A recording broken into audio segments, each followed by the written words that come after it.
Един матч, който изиграхме така малко по-вяло първо по време, но изцяло под наша инициатива, под наше ръководство.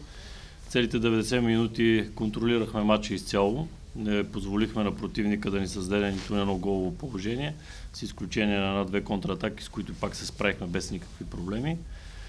Имахме още първото полувреме, можехме да решиме матча, но мал шанс или така не добре стечение на обстоятелствата, не успяхме да реализираме, имахме две чисти голови положения. След това второто полувреме понатиснахме, дадахме малко повече скорост на атаката и стигнахме до 2 гола. След тези 2 гола можехме да вкараме още поне 2 или 3. Резултата можеше да е много по-голям, не се получи.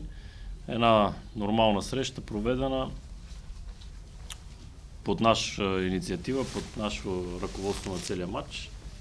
Добро представяне на футболистите, все пак играхме и за купата, има известна умора в някои от нашите играчи, така че е съвсем нормално. Жоро, 300 мача в А група, по-специален ли беше този двубой за теб? Не, само като цифра, но всички мачове са запечатали в съзнанието ми и не беше нещо повече от останалите. А за самата игра какво ще кажеш вътре? Труден матч. Миньор се бяха така затворили доста добре, с 10 човека в тяхната половина.